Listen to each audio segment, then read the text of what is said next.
Welcome. My name is Erin Schock, and I am a member of the Professional Development team. And today we will be taking a sneak peek at the new Licensed Early Learning Provider Dashboard coming to the Merit Workforce Registry this fall 2021. Today we will be previewing upcoming Merit enhancements, including the new Licensed Early Learning Provider Dashboard, as well as updates to the licensor facility site page. We will discuss next steps and we will review some resources. Let's get started. One of the things we frequently hear from providers in the Merit inbox is, please just tell me what I need to do. The new Licensed Provider Dashboard is designed to help individuals easily answer this question for themselves, to empower them to feel confident in the knowledge that's available in their Merit account. At its most simple definition, the provider dashboard is a landing page a Merit user comes to after signing into their account. It provides the user a high-level overview of their account information, and it allows the user to easily see where they are at in meeting staff qualifications for their role. Now, it's important to note that the dashboard we will be looking at today has been specifically designed for licensed early learning providers. Only providers with employment history and one of the job roles listed here will have a dashboard. Other provider types, such as ECAP and school age, will also have similar tools made available to them in the next phases of enhancements. So let's take a quick look at what the dashboard will look like for a brand new Merit user. They will sign into their account and come to this landing page. From this page, a new user will be able to easily apply for a STARS ID, update their professional record, and then once they have one of those qualifying roles recorded in their account, they will be able to easily see the staff qualifications for that role. Now let's take a look at an example of an established Merit user. In a moment, we're going to log into the developer's testing environment so we can see how this dashboard functions live. But first, let's review some of its main elements. As previously mentioned, this dashboard provides a high-level overview. This is done by filtering information from the account into three main sections: My Qualifications, Job Roles, and Applications. The My Job Role section displays the provider's job role with the highest licensing requirement. It also includes a section that allows the user to easily see any other job roles that they have met the qualifications for. In the example you are looking at, the provider Jennifer Smith has an active job role as a family homeowner. If Jennifer had more than one active job role, the dashboard will always default to the role with the highest requirements for licensing.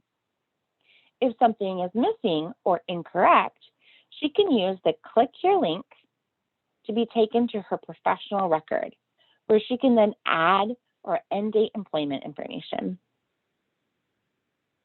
The My Application section provides a snapshot of application history. By clicking on the drop-down arrow, an individual can see applications that have been started but not yet submitted, applications that have been submitted for review, and completed applications.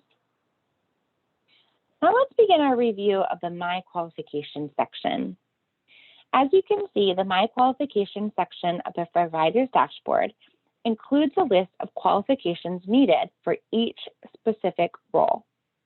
These qualifications are displayed as individual status bars. These status bars are color-coded to allow the user to easily and quickly see where they are at in meeting each requirement. Green with the check mark icon means the requirement is met. Yellow with the clock icon means the requirement is in progress. Red with the exclamation mark alert icon means an action is required. And gray means that this requirement is not applicable to the rule, or in other words, it's not needed. By clicking on the drop-down arrow on a status bar, you're able to expand the view to see more detailed information or to complete an action that is required. Each night, the merit system will run something called an auto evaluation to make sure these statuses are up to date. Essentially, the system will look for any new information, like newly verified education or completed training. Now, to review this section, we are actually going to look at an example of the dashboard in our developer's test environment.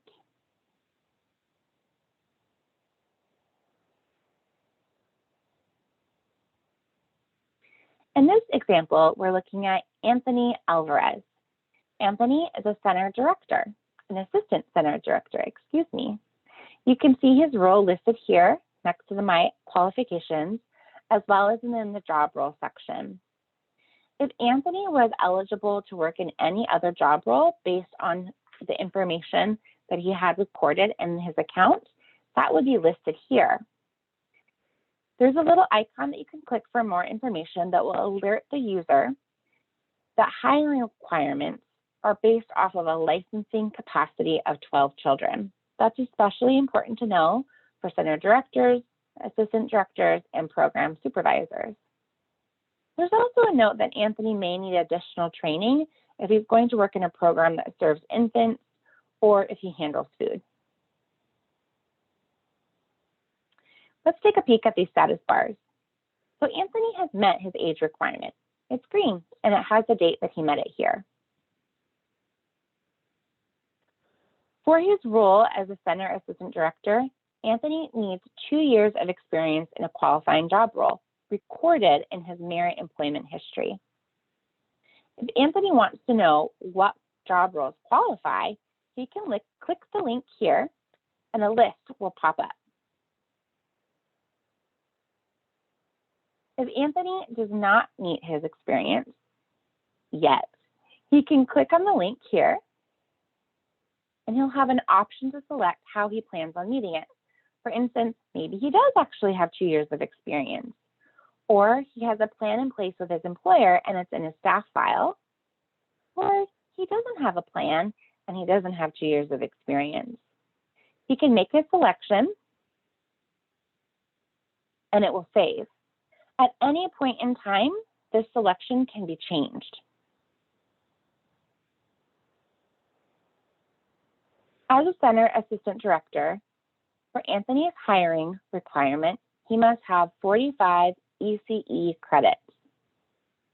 Now, if someone else in the role of center director, center assistant director, or program supervisor met the hiring requirement, Anthony can note that here.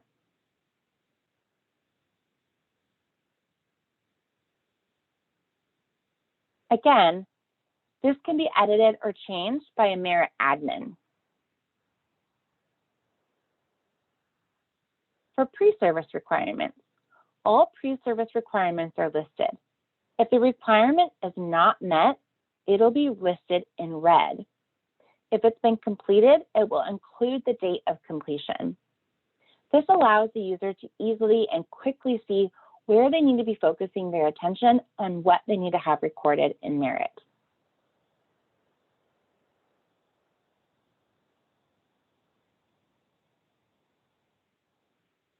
Training. Here, we can see that Anthony's trainings are listed out. Right now, because we're looking at the test environment, certain areas are still being worked on. But normally, this would light up as red for anything that is not completed. If Anthony did not work with food, for some reason his role didn't have to handle it, he can indicate that here.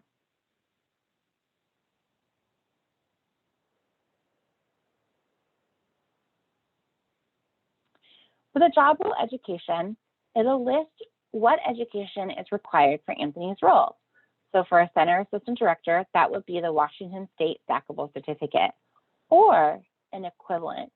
something we're really focusing on in professional development is reminding providers that they have multiple options, equivalent options, that they can look at and see what works best for them. They will also have an action that they need to complete here. It says action required. They'll need to click on the link and let us know how they are planning to meet their job role education. That could be, I have education to submit. I already have a degree that's not an ACE. I would like to go to college within 5 years. I'm interested in the community-based training. I'm unsure and exploring my options, or I plan to leave the field in 5 years or less. This will provide us with great data to know what is happening in the field and to know where we can funnel our resources to best support providers.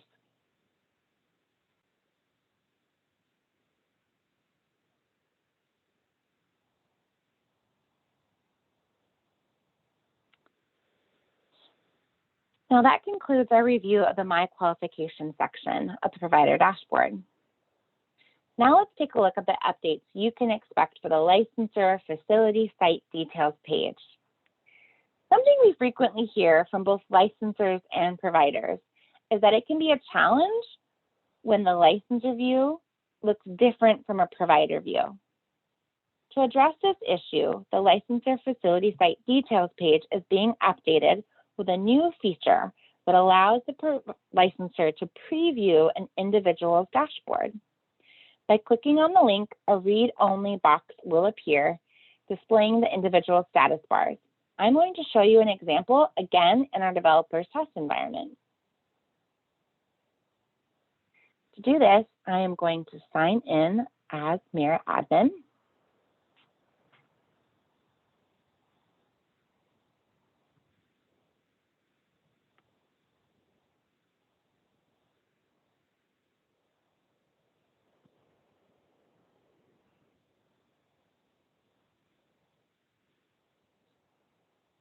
Oops, my password does not seem to want to work for me. Let's try this again.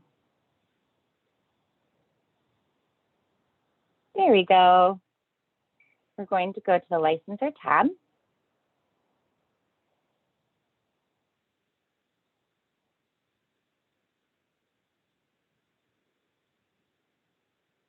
And view a facility.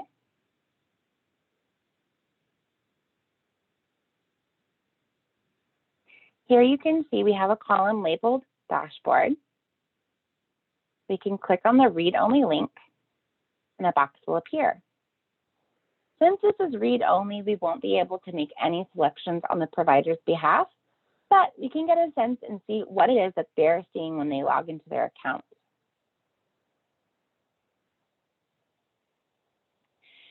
One thing that's important to remember is that this view is, again, only for those roles we originally saw. So if someone is working in a non-qualifying role, such as an other, or volunteer, or center owner, they will not have a link to view their dashboard because they won't have one. You may also not see a dashboard link if someone has an outdated role listed in their Merit account. For instance, we used to have a role called assistant and/or aide. That role needs to be updated, and they should have an alert on their account notifying them to do so. It's also important to note that this is updated nightly. So if someone inputted something that day, you may not see that status bar change until the following day.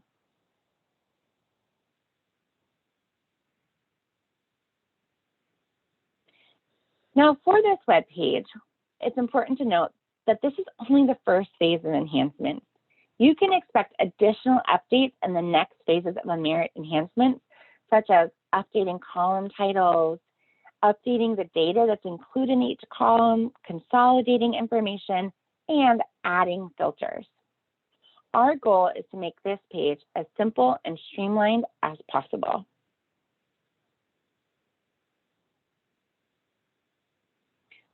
Now, all of these enhancements are projected to go live on Wednesday, September 29th. Merit will go down for its regularly scheduled maintenance. Once it's back online, the updates will be available. Next steps. As I mentioned previously, we will be doing continued system enhancements. That includes the licensor facility details page, as well as creating tools for ECAP, school age, outdoor nature-based providers. In preparation for this going live, the professional development team is sending out targeted communication to providers. This will include information on what may need to be updated, such as childcare basics, as well as instructions on how to do that in Merit. We are also working to expand our workforce support. Currently, our Merit support team is pretty small. It's been 2 to now 3 individuals. That team is growing so that we can better provide support and help providers make connections on which team can help them the best.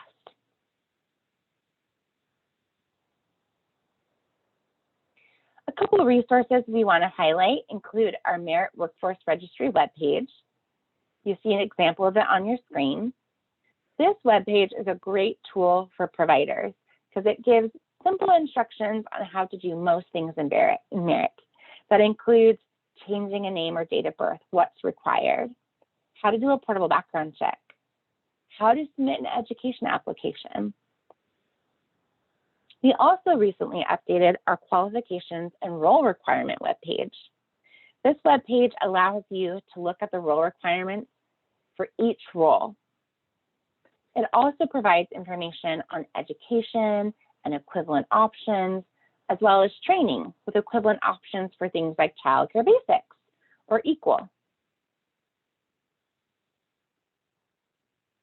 Now, if you have any questions about the Merit page, or you have some concerns, or you have some feedback, or any great suggestions, please don't hesitate to reach out to the Merit team. You can email us. We always prioritize internal communication, and we would love to hear from you. Thank you so much for joining us.